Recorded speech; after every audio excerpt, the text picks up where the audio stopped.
Não há dúvidas. Estamos diante de uma verdade comprovada cientificamente. Os agrotóxicos fazem mal à saúde das pessoas e ao meio ambiente. Esse é o texto de abertura do dossiê Abrasco sobre agrotóxicos. Assunto do Sala de Convidados de hoje.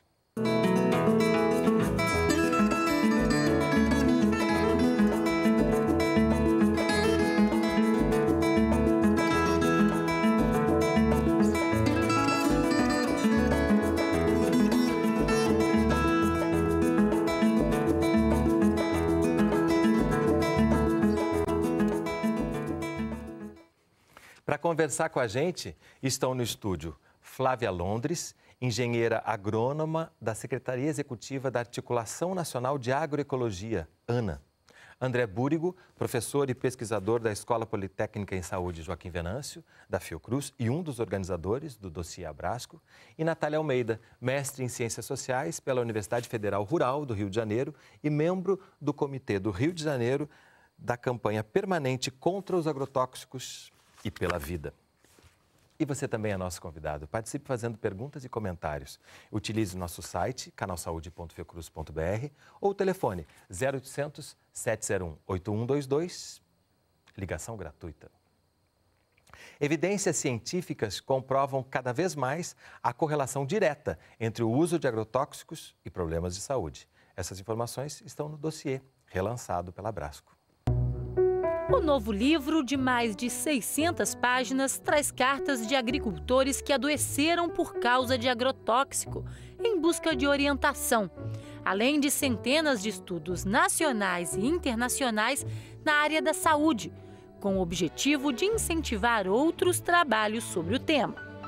Além dos 33 milhões de brasileiros que são diretamente impactados no campo e nas florestas, os consumidores dos alimentos contaminados por agrotóxicos também podem adoecer.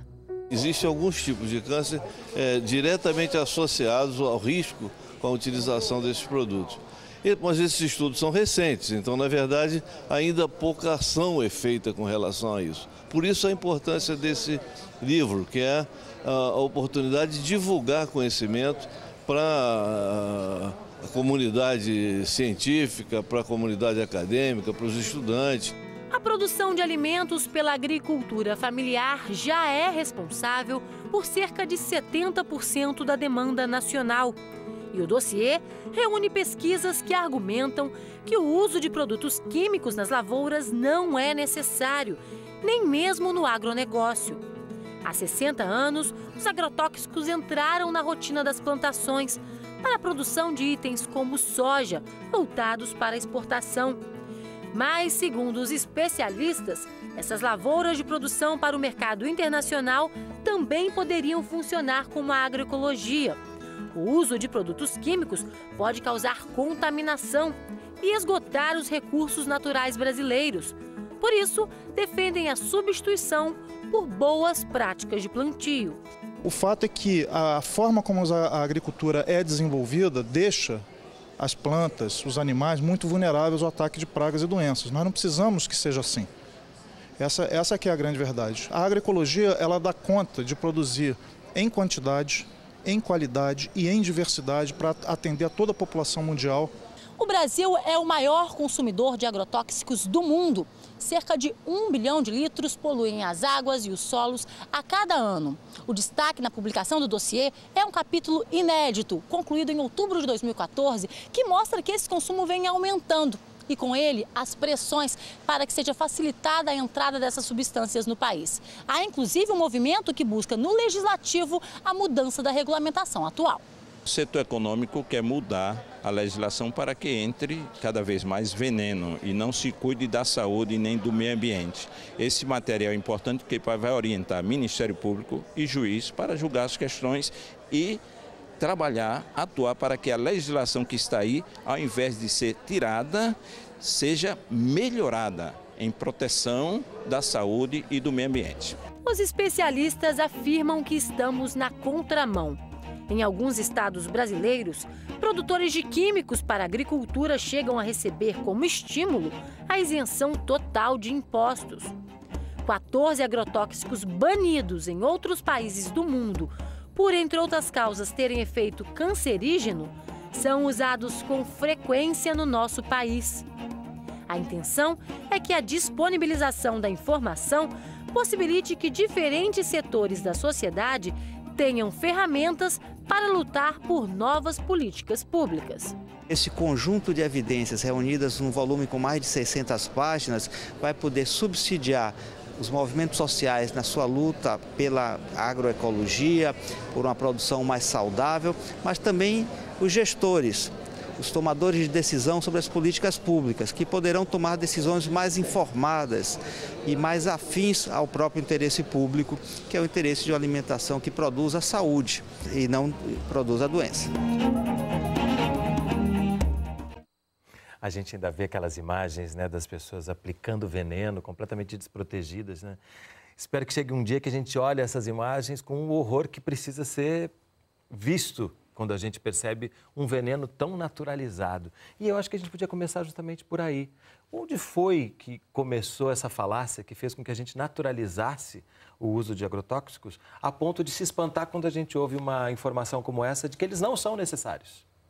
Como é que a gente pode entender o que está na base, na raiz disso que se tornou uma verdade para muita gente e que acaba sendo subsídio até para que as pessoas continuem usando agrotóxicos? Essa história remonta da metade do século passado, quando começou o que a gente chama de Revolução Verde, né? Que foi um conjunto de técnicas que foram desenvolvidas pela ciência e promovidas largamente com grande estímulo do Banco Mundial, de organizações internacionais, e que disseminaram esse pacote tecnológico através de incentivos econômicos, de universidades, de políticas públicas para assistência técnica e extensão rural. Quer dizer, houve um conjunto de medidas para disseminar esse modelo de agricultura que é baseado em sementes melhoradas. Essas sementes melhoradas, elas têm alta uniformidade genética e são desenvolvidas em centros de pesquisa e instituições de melhoramento genético, né? Com foco no aumento de produtividade, mas com alta uniformidade genética para alcançar o seu potencial produtivo, elas precisam de todo um conjunto de condições, que são as chamadas condições ótimas de cultivo, que daí incluem a correção do solo, a irrigação, a mecanização, e são lavouras altamente vulneráveis, então, ao ataque de pragas e doenças. E aí vem os agrotóxicos nessa corrente. Então, os agrotóxicos, eles não estão isolados, né? Não é um elemento isolado no sistema de produção, ele faz parte de todo um sistema de produção que foi sendo desenvolvido, controlado pelas grandes empresas e com muito apoio dos estados nacionais pelas políticas públicas para se alastrar. Então, isso associado muito à ideia da modernidade na produção, né? Quer dizer, a agricultura tradicional que não utilizava esse pacote sendo cada vez mais associada ao atraso, à baixa produtividade, e a modernidade, o avanço tecnológico associado à expansão desse modelo, que veio trazendo ao longo das últimas décadas uma série de consequências negativas. Por isso que é tão eficiente, né? Porque foi feito com toda essa estratégia. Sim, toda integrada, que envolve também muita propaganda, né? Propaganda junto aos agricultores, via universidades e agentes de extensão. E agora a gente precisa desmontar justamente isso tudo. Com essa informação básica, não é necessário? A gente pode sustentar essa informação? Podemos sustentar essa informação, isso quem está dizendo, inclusive, é a Organização das Nações Unidas, um relatório especial sobre direito à alimentação publicado nos últimos 4, 5 anos, sustenta isso com muitos dados de que a agroecologia é o caminho para que a humanidade como um todo possa ter acesso à alimentação. É um relatório que traz, a nível mundial, essa análise, tanto do ponto de vista dos impactos negativos desse modelo de agricultura que tem sido predominante no mundo todo, esse que depende de agrotóxicos, mas também mostrando como que a agroecologia ela tem se mostrado viável em todos os continentes, como que ela tem a sua força que precisa ser impulsionada com políticas públicas. Então, já existem dados concretos mostrando isso. Só que o que a gente precisa desmontar, e está por trás de um discurso muito forte, é justamente a ideia de que só o agronegócio, ou esse modelo de agricultura, é capaz de alimentar uma população crescente no mundo. O que não é verdade. Se fosse verdade, não teríamos 1 bilhão de pessoas passando fome no mundo. Não se trata disso. Passamos 60 anos com esse modelo de agricultura, prometendo que ele teria as respostas para a fome no planeta. quantos mais passaremos para poder repetir essa afirmação que estamos fazendo agora e nas últimas décadas de que essa não é a resposta? Não passa por aí a resposta. Tem muito a resposta mais a ver com outros justiça caminhos. social, né? São outros caminhos mesmo, de distribuição, de acesso, né? Que aí sim a gente poderia estar falando de fome, né? Mas quando fala agroecologia, agronegócio, agricultura familiar, como é que a gente pode explicar, bem didaticamente mesmo, para as pessoas entenderem, cada vez que a gente for usar esse termo, do que a gente está falando? Legal. Eu acho que talvez a agroecologia, vamos começar pelo lado positivo, né? A agroecologia, ela tem sua história baseada nas agriculturas, né? A agricultura, ela é produzida, ela é uma prática social de muito tempo, né? Existe há 10 mil anos a prática da agricultura. Foi o que fixou o homem na terra, Exatamente. Né? Ele deixa de ser nômade para passar a cuidar ali da sua plantação para poder Quando a gente está falando de agroecologia, a gente está falando da agricultura que é baseada nas populações tradicionais, na agricultura que hoje em dia se tornou alternativa, porque a agricultura baseada nos venenos, nas sementes transgênicas e nos adubos, ela substituiu uma prática que era muito produzida em parceria com a natureza, né? Então, quando a gente está falando de agroecologia, a gente está falando de um modo de produzir que respeita não só o ambiente, mas as pessoas que estão envolvidas naquele sistema, né? Então, a gente está falando de um respeito na forma de produzir, na forma de se relacionar, na forma de comercializar, né? Então, é uma produção de alimentos que a gente sempre fala, justa e saudável, né? Então, a agroecologia, a gente pode pensar nessas práticas que têm essa parceria com os cuidados, né? Seja com a natureza, seja com as pessoas. Agronegócio, o próprio nome diz, né? É bem didático. A gente está juntando a palavra agricultura com o negócio, né? E a agricultura, ela é muito maior do que as trocas comerciais, né? Então, a agricultura passou a ser vista como um negócio a partir do momento que essas empresas mudaram o jeito de olhar a produção de alimentos, né? Então, desde a Revolução Verde que a Flávia traz, uma série de medidas foram criadas para que a agricultura fosse distanciada da nossa vida. A gente só consome alimentos, a gente só vai até o sacolão, ao supermercado, compra o alimento, mas não sabe de onde ele vem. E isso é muito recente, né? A gente separar a nossa vida do cultivo de alimentos. Então, o agronegócio, ele traz essa visão de que para a gente produzir em alta escala, para a gente produzir para acabar a fome no mundo, era preciso produzir da forma da monocultura, que é outra palavra, né? Uma só cultura. Então, a gente produz vários tipos de negócio que muitas vezes, como é o caso do Brasil, nem são culturas para alimentar, né, a população. Se a gente vê a produção de milho, soja, algodão, que é o carro-chefe do agronegócio no Brasil, muitas vezes é para exportação, né, como os dados trazem no dossiê, por exemplo, ou mesmo para alimentar uma outra cadeia produtiva que nada tem a ver com comida. E, portanto, nada tem a ver com saúde também, né? Pode ter até ver com saúde econômica, financeira, mas que não significa a saúde das pessoas. E isso que é cruel, porque tem a ver com todo mundo, que tem a ver com como a gente se alimenta. E não só, porque eu acho que o que é mais trágico ainda é porque não é só o alimento da gente que está sendo contaminado. É o solo, são as águas, os entornos das plantações que são super vulneráveis, as próprias pessoas que aplicam, como a gente viu naquela imagem. Então, a gente está falando de uma coisa que é muito séria, né? E que a saúde acaba sendo, que deveria ser a coisa mais importante, acaba ficando em último plano.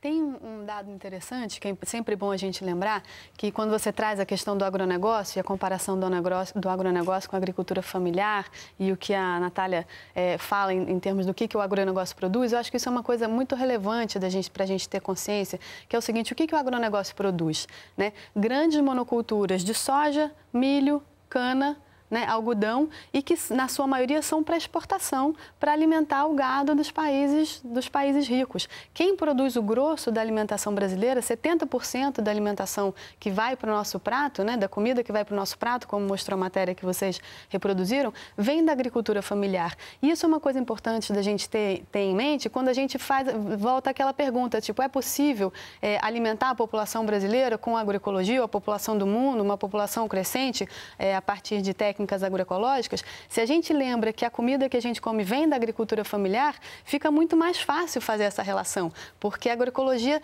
também uma outra coisa importante da gente lembrar, que a agroecologia não é só a gente não está falando de uma substituição de técnicas ou de uma substituição de insumos, não usar agrotóxicos e usar uma cauda orgânica, não é só isso. Quando a gente fala em agroecologia, a gente está falando em acesso à terra, a gente está falando em território, em valorização de produtos locais, de cultura local. Social, né? Exatamente, a biodiversidade, valorização da biodiversidade local. E isso tem tudo a ver com a agricultura familiar, com a agroecologia agrária, com reforma agrária, com a gestão dos territórios pelas comunidades que lá vivem. Não é à toa, né, que você tem esse ato falho quando fala reforma agrária, porque parece que virou proibido falar mesmo, né? Ainda mais agora que o Jango está fazendo aniversário, a gente pensa, poxa, que ele já falava nisso lá e olha o que aconteceu com ele. Como é difícil mesmo, né? Trazer esse assunto à pauta e conseguir discutir seriamente. E baseado nesses dados que a gente está trazendo aqui e não nessa falácia, que até o próprio nome, né? Revolução Verde. Né? Já vem com um nome que parece que vai fazer uma coisa boa e constrói esse caminho econômico em detrimento da saúde. Mas eu não queria perder a deixa que você falou da agricultura familiar. Batista, aqui do Rio, diz o seguinte: queria entender o que disse a reportagem. 75% do que consumimos vem da agricultura familiar e essa agricultura é necessariamente ecológica ou orgânica? Não. Não, e isso também está, para a gente compreender, também tem a ver com o processo de implementação da Revolução Verde no nosso país. A Revolução Verde e o agronegócio não tem por objetivo expandir esse tipo de agricultura que é dependente de agrotóxicos só em grandes áreas de monocultivo ou só nos latifúndios, que a gente poderia dizer, já que a gente tratou do tema da reforma agrária aqui. Já que o nosso país é considerado um dos países que tem maior concentração de terras do planeta. Na pequena agricultura também é incentivado o uso de agrotóxicos. O programa de crédito, o Programa Nacional de Agricultura Familiar, de crédito para a agricultura familiar, ele induz os pequenos agricultores a usarem agrotóxicos. A assistência técnica e extensão rural, até muito pouco tempo atrás no nosso país, ela era dominada por uma lógica de estimular o uso de agrotóxicos e a adoção do modelo da Revolução Verde. Então, nas pequenas propriedades, também o uso de agrotóxicos. É comum, em várias regiões do nosso país, o agronegócio se expandir através do que é chamado sistema de integração, onde grandes empresas do agronegócio entram com a semente, entram com a assistência técnica, entram vendendo o agrotóxico e a agricultura familiar entra com a mão de obra familiar, com a sua terra. Isso é comum na produção de fumo, na produção de café. Então, também existem estímulos para essa produção acontecer. E essas pessoas, essas famílias, acabam ficando reféns justamente desse esquema, né? Muitas vezes, sim. Muitas vezes assumem endividamentos, por exemplo, a produção de fumo para poder comprar estufas para poder secar as folhas. Então, esse é um dado importante que traz no nosso ouvinte, porque isso ajuda a gente a entender se 70% da alimentação vem da agricultura familiar e estudos que a Anvisa faz têm mostrado que também os alimentos chegam contaminados. É importante a gente entenda por que isso acontece, porque senão a gente corre o risco de entrar numa culpabilização dos pequenos agricultores, quando na verdade tem uma lógica que o Estado brasileiro tem induzido a usar agrotóxicos. Então é verdade o que ele traz. Por outro lado, no Brasil existem pouco mais de 5 milhões de estabelecimentos agropecuários. Desses 5 milhões, 4 milhões e 200 são de agricultura familiar, pequenas propriedades. E muitos deles não usam agrotóxico. Mas não usam agrotóxico, às vezes, nem porque eles estão convictos dos princípios e do projeto político da agroecologia, mas muitas vezes não utilizam até por não ter acesso a qualquer tipo de assistência técnica ou ação do Estado que possa induzi-los a um modelo de agricultura. Mas isso é um dado extremamente relevante, porque mostra que muitas experiências de agricultura no Brasil todo não utilizam agrotóxicos. Então, isso é extremamente importante. E funcionam, né? E funcionam. Só para pegar esse gancho que você traz na pergunta, que o André começou a dizer, essa questão de entender que o alimento só é seguro e só nessa onda da saúde, né? Só aquele que tiver com selinho orgânico ou agroecológico, a gente sempre traz essa reflexão na campanha, né? Que o papel do consumidor é buscar esse tipo de alimento, mas entender que grande parte dos agricultores sofrem esse processo de pressão, né? Então, criminalizar o agricultor é uma das estratégias que menos incentiva ele a mudar, né? Por isso que a agroecologia também trabalha com a ideia da transição agroecológica, né? Então, o consumidor que está em busca de um alimento saudável tem que olhar para essa questão do alimento sem o agrotóxico, mas entender que por trás disso também tem vários agricultores tentando fazer diferente, né? E aí, de novo, reforçar que a agroecologia não é só a questão do não uso de veneno, né? Mas é pensar como ele, aos poucos, ele vai se livrando daquele sistema que prendia ele a uma assistência técnica, ao uso à compra de semente, ao próprio uso do veneno, né? Então, isso é muito naturalizado. Então, o consumidor ele é muito importante nesse papel, né? É interessante porque essa coisa que você falou outra vez que você falou sobre como a gente se distanciou disso tudo, né? Eu vi um documentário na televisão sobre os produtores de fumo do sul do país, de como eles ficam reféns e muitas vezes a dívida é tão poderosa sobre aquela família que eles acabam se suicidando, que é a única maneira de acabar com a dívida. Então é de uma crueldade, né? Que a gente acaba... São coisas que a gente não tem muita informação e a gente acaba naturalizando as coisas como estão. Mas a Valéria Gonçalves, de Ibitinga, pergunta o seguinte: mas, gente, se está comprovado que estamos sendo envenenados e estamos adoecendo por causa dos agrotóxicos, cadê o governo? Quem nos protege? De que lado está quem deveria nos proteger? Ótima pergunta. Deixa eu só fazer uma complementação do que você acabou de dizer com a questão dos suicídios, que isso é uma coisa tão dramática e é um assunto sobre o qual não se fala, ele é totalmente abafado, né? Essa questão dos suicídios no meio rural, em regiões onde é predominante, muito forte o uso de agrotóxicos, isso não está relacionado só com as dívidas. É claro que as dívidas são talvez a gota d'água para que um agricultor cometa esse tipo de ato, mas há também uma série de evidências científicas já comprovando que esses agrotóxicos que são usados nessas lavouras, eles produzem efeitos neurotóxicos depressivos. Então, assim, o uso de agrotóxicos está relacionado diretamente também a altos índices de suicídios em zonas rurais de alto índice de uso de determinados produtos. Também é efeito direto do contato com veneno, do né? contato com veneno, que causa depressão, transtornos mentais, pânico, assim, e que em situações não só de dívida, mas de briga o marido com a mulher e o agricultor se mata, e isso não é raro em determinadas regiões. E tem estudos que associam também uma coisa muito impressionante, assim, épocas de pico de utilização de agrotóxicos coincidem com épocas de maiores índices de suicídio. Isso é uma coisa dramática e sobre a qual não se fala, né? Isso é muito grave.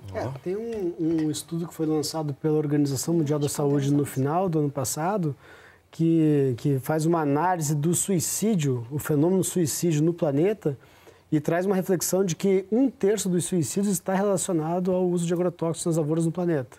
Então, para a gente ver a importância disso, né? E isso diz respeito a um tipo de violência que desestrutura famílias inteiras, né? Isso, na produção de fumo, isso acontece bastante, mas não só na produção de fumo, né? A lógica do sistema de integração leva a endividamentos dos agricultores e, como a Flávia disse, isso associado a agrotóxicos que produzem depressão, cria a fórmula... Agora, onde estão nossos governantes? Voltando. E aí, um dado importante para isso é que a indústria de agrotóxicos, ela é uma das indústrias que fatura muito alto. Para um dado, acho que ajuda a entender muito isso, só em 2014 foi movimentado no Brasil 12,2 bilhões de dólares. Então, estamos falando de 36 bilhões de reais, mais ou menos, né? Isso é acima do que alguns países têm como PIB. Então, assim, é um poder econômico muito forte, que financia muitas campanhas, que garante que muitos deputados, muitos senadores, que tem impacto no executivo, que tem impacto em diferentes setores, incluindo a mídia também, né? Então, isso é um recurso que pode pautar muito, né? E para dar um exemplo da gravidade da situação, hoje no Congresso Nacional existem um conjunto de projetos de lei avançando que regridem o sistema de regulação de agrotóxicos do nosso país. Para dar um outro exemplo, dentro do Executivo, dentro da Agência Nacional de Vigilância Sanitária, existem projetos para revisar alguns agrotóxicos que são autorizados no Brasil e que essas revisões devem apontar pelo banimento desses agrotóxicos, porque eles já foram banidos de outros lugares, que não andam. não anda esse processo de revisão. O IBAMA também tem processo de revisão sobre agrotóxicos de impacto no meio ambiente que já foram proibidos em outros lugares do mundo que não anda, está paralisado. Então, tem pressões sobre o executivo muito fortes, né? Então, como que a gente pode reverter isso? Com informação e mobilização da sociedade, porque não há outra forma de a gente conseguir reverter essa situação. E aí temos o dossiê Abrasco aqui, que trata dessas questões todas que a gente está falando, com ênfase nesse novo capítulo sobre essas pressões, porque a gente sabe como o poder político está associado à questão econômica. Então, se você dá cifras como essa, a gente está vendo a dimensão dessa luta, né? E aí temos aqui informações necessárias, fundamentais, para que a gente possa pautar a discussão. Mesmo assim, vocês citaram aqui mais de uma vez a importância da comunicação. E a gente também tem os grandes meios de comunicação pautados pelo poder econômico. Essa é uma questão fundamental. Como é que a gente pode pegar informações que agora temos, né, informações consistentes em quantidade, em qualidade, mas isso é preciso que isso seja disseminado. Essa é uma questão. É uma questão central. Quando o dossiê foi pensado, uma das intenções para além de reunir pesquisas e dados científicos que pudessem dialogar com essa ciência, né, que está muito, de uma certa forma, estruturando esse modelo do agronegócio, mas o dossiê também é uma estratégia de diálogo com a academia, né, com as universidades, com centros de pesquisa que produzem informação, que formam estudantes de agronomia, estudantes que vão, de uma certa forma, também estar diretamente ligados, né, a esse desafio, e também para diálogo com a sociedade, né? Como a gente pode ver esse dossiê, inclusive a cara dele, esse colorido aí que você mostrou da capa, a forma com que ele foi pensado até enquanto material, você pode ver que, olha lá, entre um capítulo e outro a gente consegue ver desenhos, né, do que a gente chama hoje de facilitação gráfica. São formas com que o movimento agroecológico, o movimento da pesquisa engajada na luta contra os agrotóxicos, está explorando para dialogar com mais gente, né? Essa luta ela não é de um setor, de um grupo ou de outro, é uma luta da sociedade. Todo mundo se alimenta, todo mundo busca uma alimentação saudável e esse é um tema que tem que ser de mais pessoas, né? Então, o dossiê é uma aproximação com a sociedade, né? A gente até deixou o site, que também traz esse material disponível para ser acessado integralmente. O dossiê ele pode ser acessado pela internet gratuitamente. Nesse site que está aqui. Isso, exatamente. A gente tem também o Pronara, pela implementação imediata do Programa Nacional para a Redução do Uso de Agrotóxicos, tema do próximo bloco. A sala de convidados vai fazer um breve intervalo. Não sai daí, a gente volta já.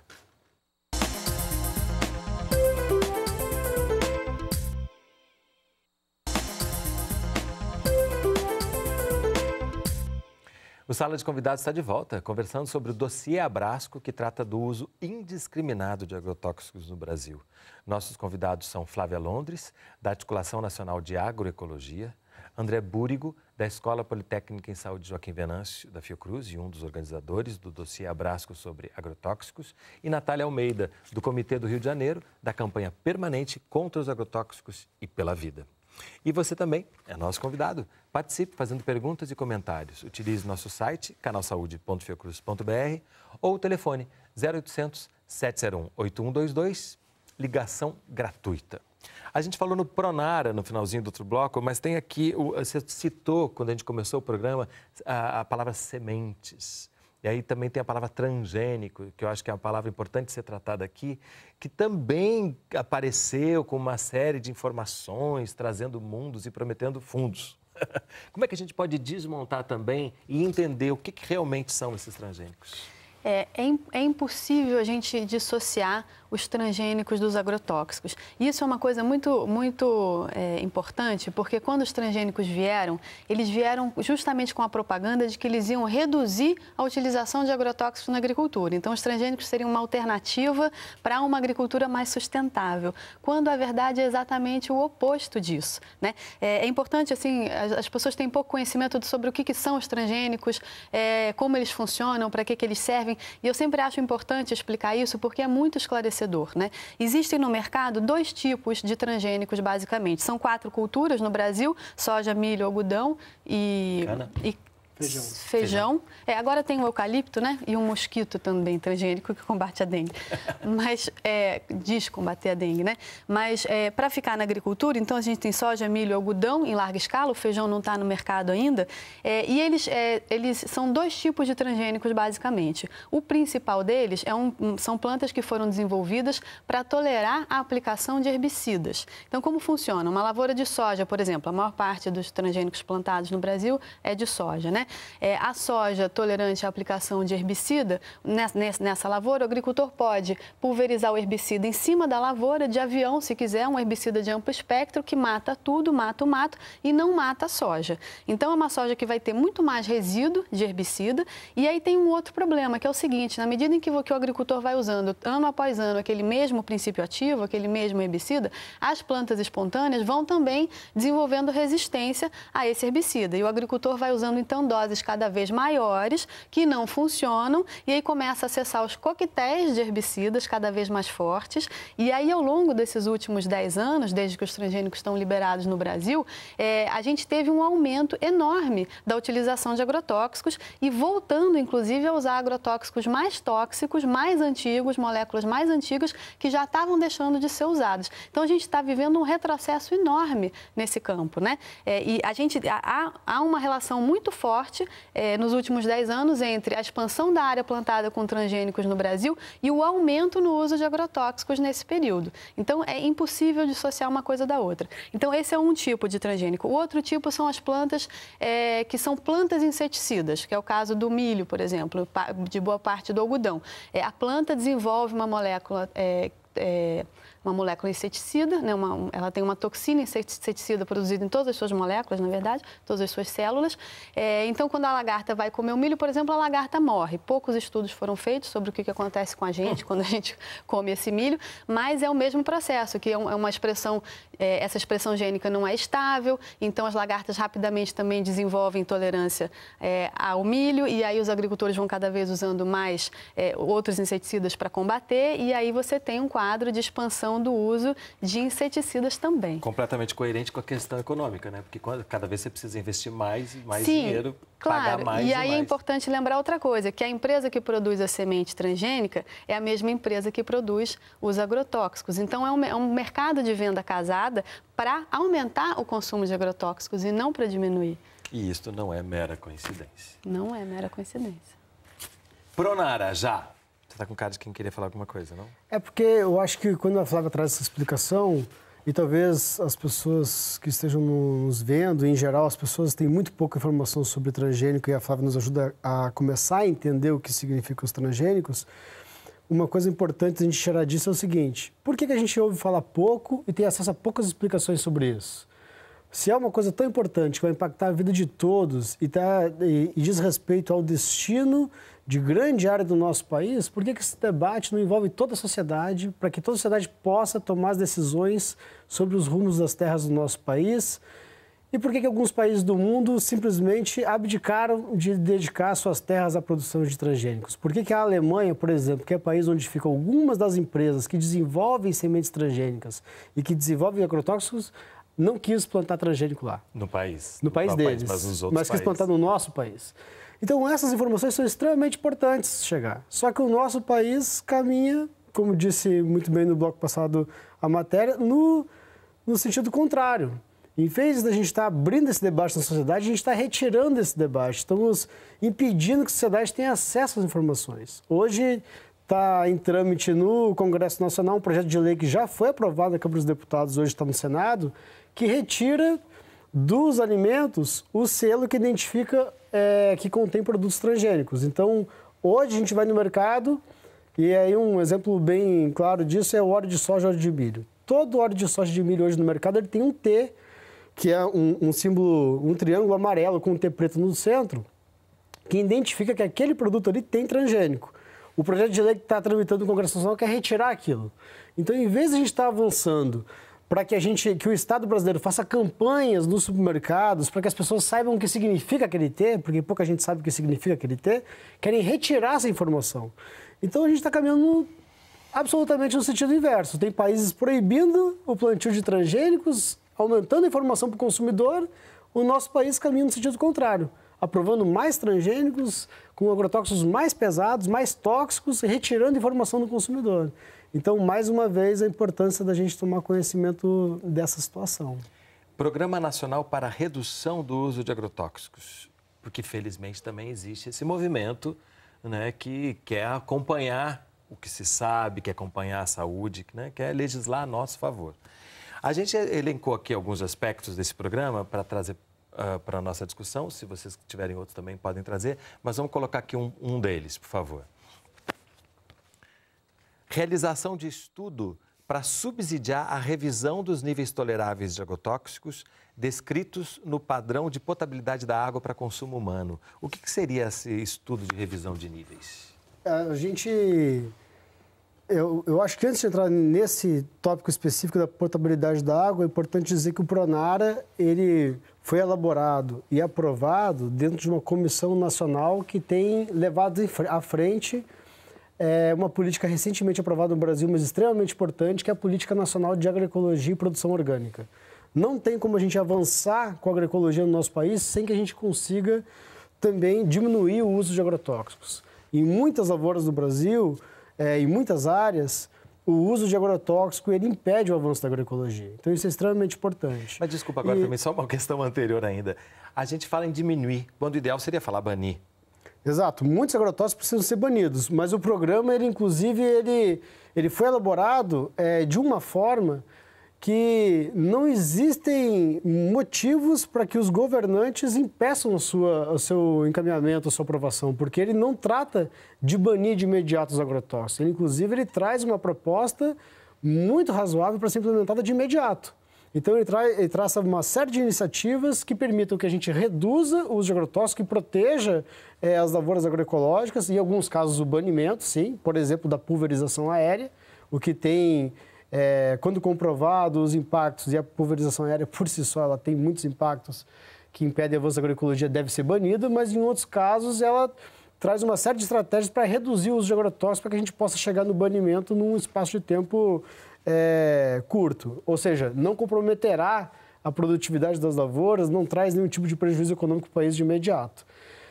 Na questão da potabilidade da água, hoje...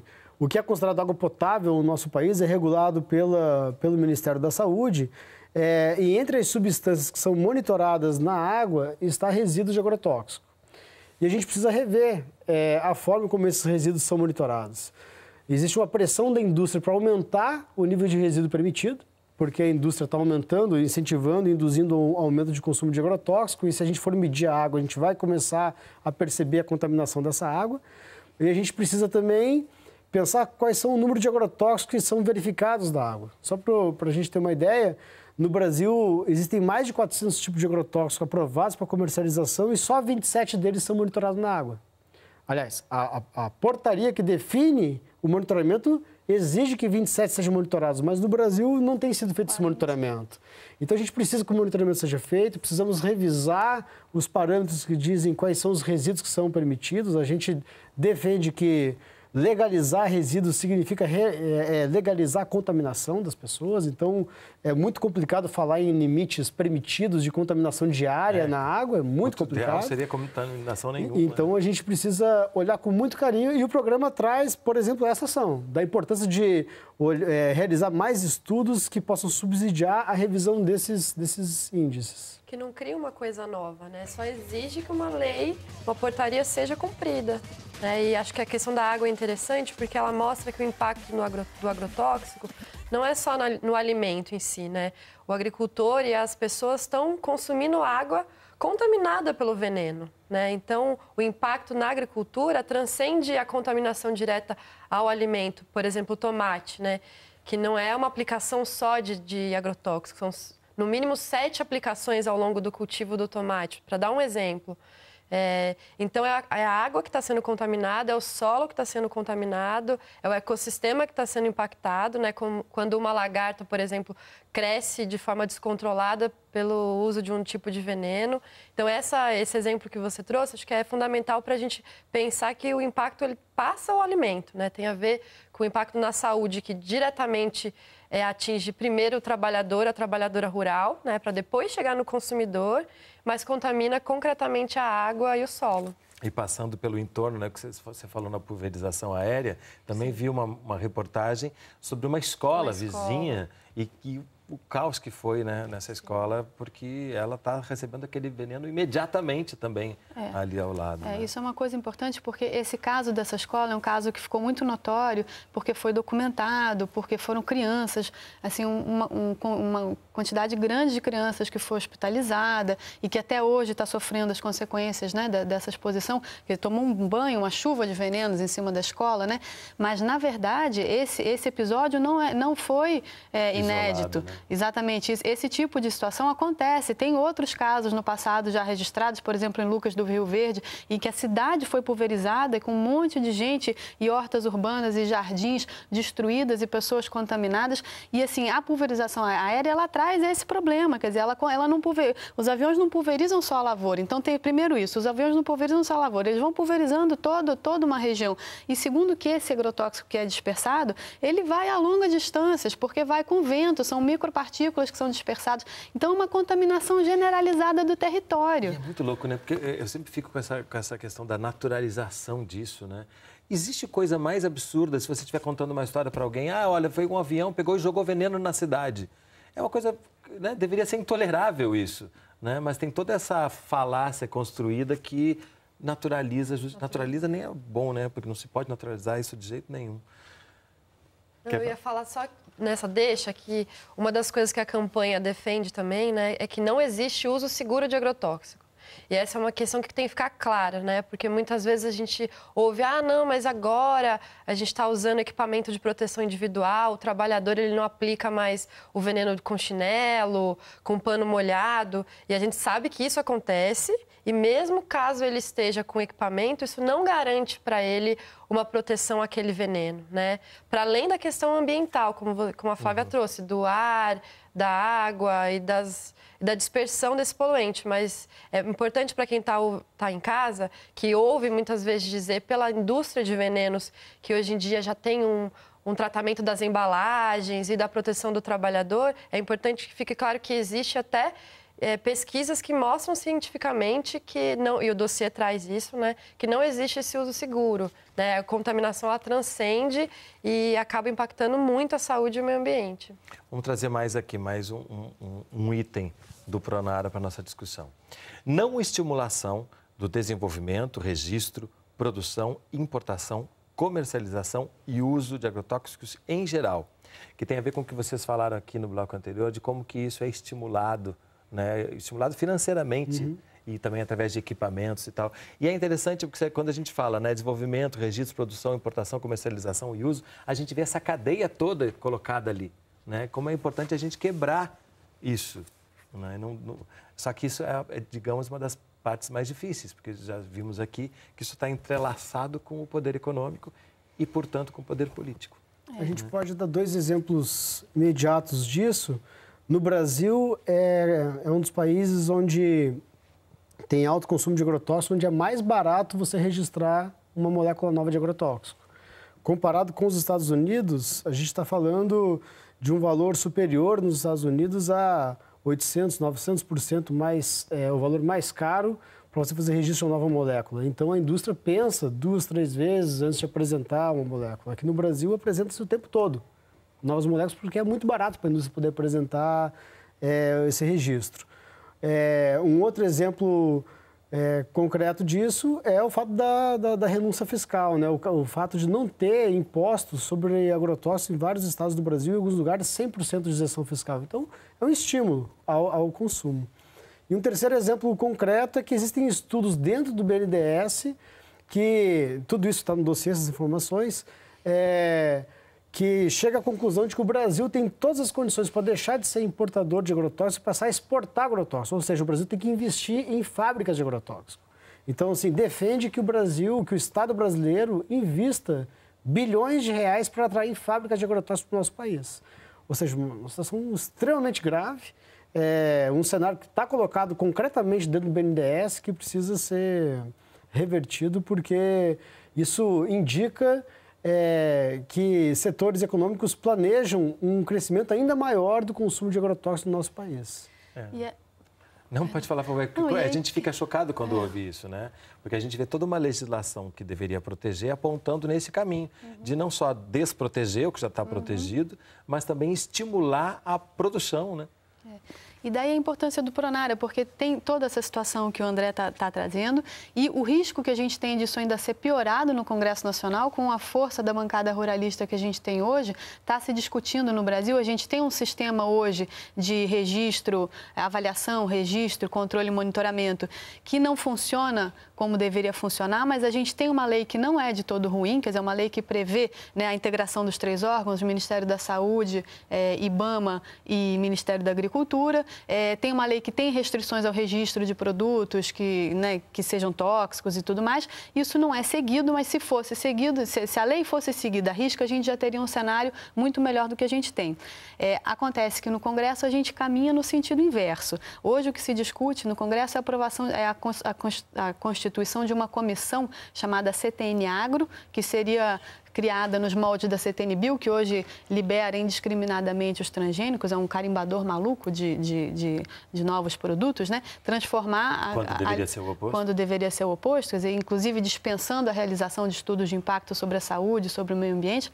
Então, assim, o que se pretende é que se faça isso com os agrotóxicos também. Tem uma comissão reduzida de poucas pessoas que possa dar agilidade, segundo as palavras do agronegócio, à liberação de novos agrotóxicos. E daí a importância do Pronara, que é esse programa é um programa que foi construído no âmbito da Comissão Nacional de Agroecologia e Produção Orgânica, que é a comissão que faz o planejamento e o monitoramento da aplicação da Política Nacional de Agroecologia e Produção Orgânica. Foi construído por uma série de especialistas e com a participação da sociedade civil e que traz medidas no sentido contrário. Inclusive medidas importantíssimas, por exemplo, no Brasil, os agrotóxicos, quando são liberados, eles recebem um registro vitalício. Ele nunca mais precisa ser reavaliado. E assim, à medida em que o tempo passa e que dados epidemiológicos vão mostrando efeitos nocivos desses produtos sobre a saúde, sobre o meio ambiente, novas evidências científicas aparecem e estimulam, né, quer dizer, deveriam estimular a reavaliação desse produto. O registro vitalício já está dado. Ele está dado, quer dizer, a gente não tem... Na Europa não é assim, nos Estados Unidos não é assim. Você tem um registro por 5 anos ou por 10 anos e necessariamente esse produto vai ter que ser reavaliado para continuar no mercado. Então, isso é um exemplo de medida que a gente precisa incorporar na legislação brasileira e que está no Pronara.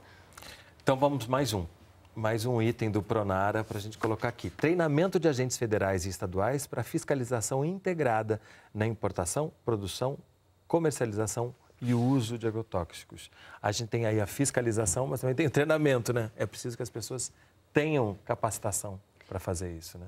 E esse ponto tem a ver com outro que a gente colocou, né?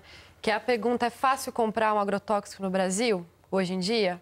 É fácil, né? Se a gente olhar hoje nas pequenas cidades, o exemplo do Rio de Janeiro, né? As áreas que mais consomem agrotóxico no estado, que é a região serrana, a região norte do estado, elas têm mercados de venda de agrotóxico muito fragilizados, né?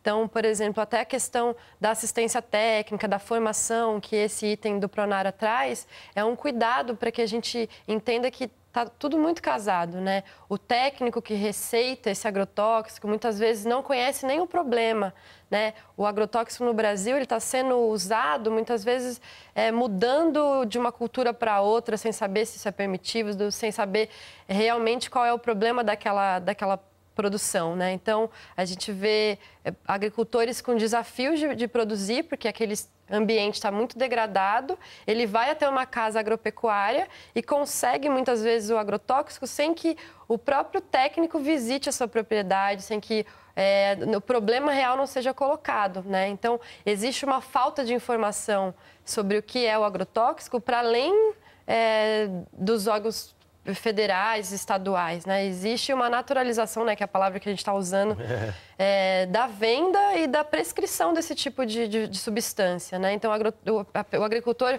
vai para casa com agrotóxico de tomate, mas que ele está precisando de uma plantação de couve. Vou dar um exemplo aqui hipotético. Então, isso é uma questão que o Pronara está colocando, e aí a importância dele, né? Porque um dos eixos do Pronara é a formação. Tem um outro eixo que é acesso à informação como essa questão dos transgênicos, mas tem um eixo específico para que a gente esteja mais preparado para lidar com essas situações de contaminação, né? Então, a assistência técnica, que hoje pode ser um dos principais parceiros na transição agroecológica, ela tem esse desafio de se formar para explorar outras alternativas que não sejam baseadas no veneno. Tem, inclusive, aqui o eixo 4, que é o desenvolvimento de alternativas. Exatamente. Né?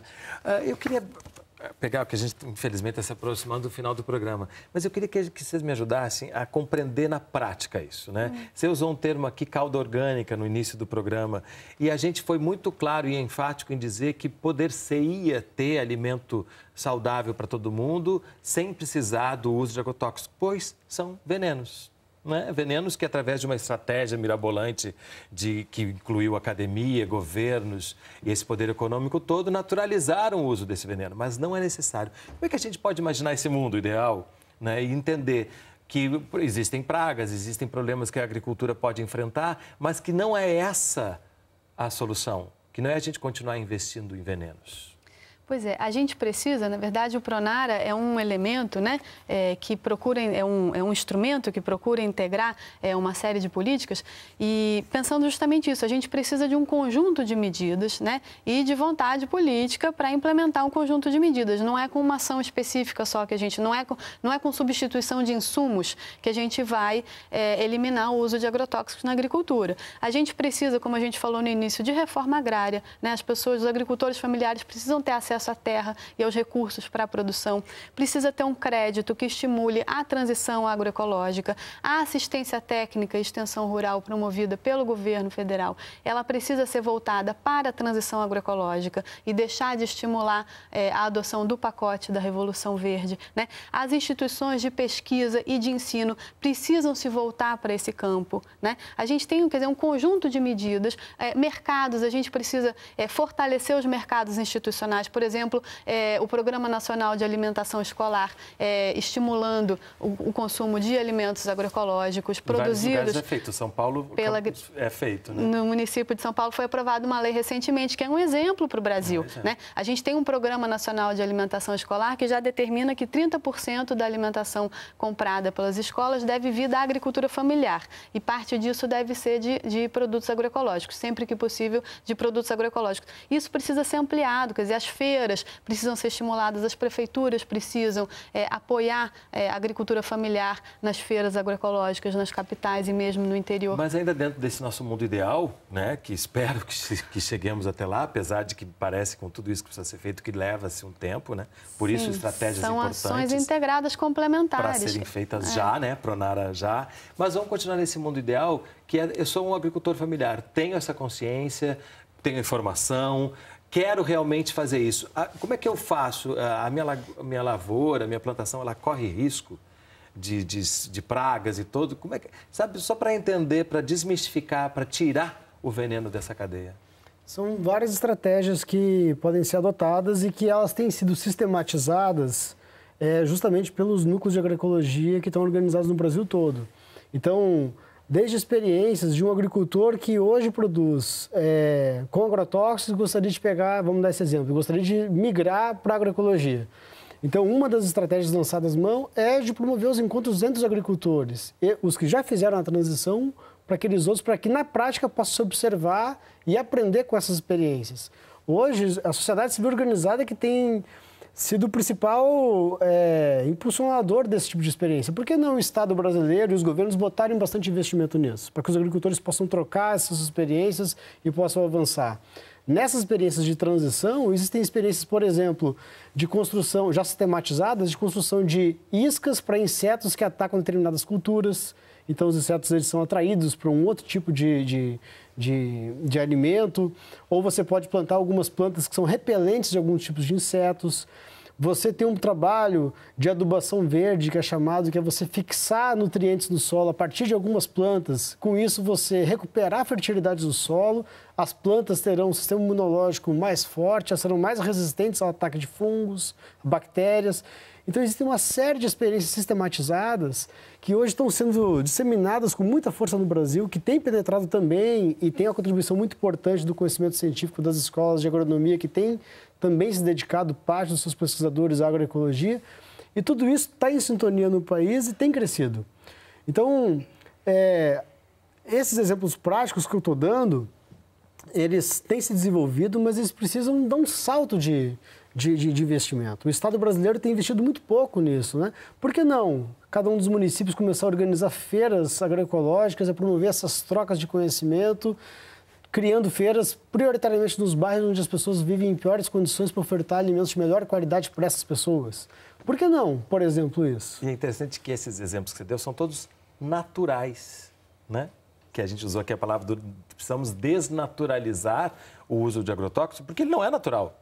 Né? Então, a gente precisa voltar a olhar, e você falou isso, a agroecologia nada mais é do que a agricultura que se faz ao longo da história da humanidade. Pois é disso que se trata, é voltar a isso, é tentar desmistificar e derrubar esses mitos criados pela Revolução Verde e lembrar de que é possível se relacionar com a terra e com o alimento e com os outros de uma forma saudável. Todos vamos ganhar com isso. Pronara, já! Obrigadíssimo pela presença de vocês aqui conosco hoje. Na programação do Canal Saúde, a gente volta a falar sobre o dossiê Abrasco, porque esse é um tema que tem tudo a ver com a nossa saúde. Obrigadíssimo. Adeus. Se você quiser rever esse programa, entre no nosso site, canalsaude.fiocruz.br. Você pode também acompanhar o Canal Saúde no Facebook e no Twitter. O Sala de Convidados contou com a colaboração da NBR e a gente se vê na próxima semana. Até lá!